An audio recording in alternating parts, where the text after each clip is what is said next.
ایک تہوار کے موقع پر میں نے اپنے والدین کو اپنے ہاں رات کے کھانے پر بلایا۔ سب گھر والے پہلے پہنچ چکے تھے۔ رات کے وقت میرے والد محترم تشریف لائے اور آتے ہی ادھر ادھر نظریں دوڑانے لگے۔ پھر مجھے علیحدگی میں لے جا کر کہنے لگے، تو بہت بے وقوف ہے۔ اس اچانک پڑنے والی ڈانٹ پر میرے 14 طبق روشن ہو گئے اور میں سوالیہ نگاہوں سے والد صاحب کو دیکھنے لگا۔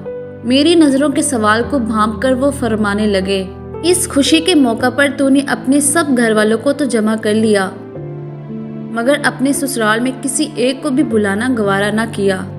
خوشی کے اس موقع پر تیرے سب گھر والوں کو دیکھ کر کیا۔ تیری بیوی اپنے گھر والوں کی کمی محسوس نہیں کرے گی؟ غلطی کے احساس سے میری جھکی گردن دیکھ کر فرمانے لگے، چل فوراً اپنے سسرال فون کر کے سب کو کھانے پر بلا۔ میں نے قدرے پریشان ہوتے ہوئے کہا، اب کھانے کا اس قدر جلد انتظام کس طرح ممکن ہے؟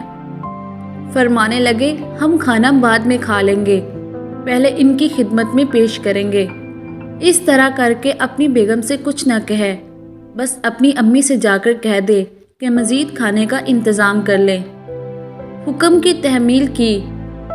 خلاصہ یہ کہ جب میرے سسرال والے آئیں تو انہیں اچانک سامنے دیکھ کر میری بیگم صاحبہ خوشی سے پھولے نہ سما رہی تھی۔ ان کی خوشی دیکھ کر میرے والد صاحب نے مجھے بے تکلفی سے کونی مارتے ہوئے فرمایا، کیوں بھائی، فائدہ ہوا یا نہیں؟ جس کا جواب میں نے بھرپور کہکے کی صورت میں دیا۔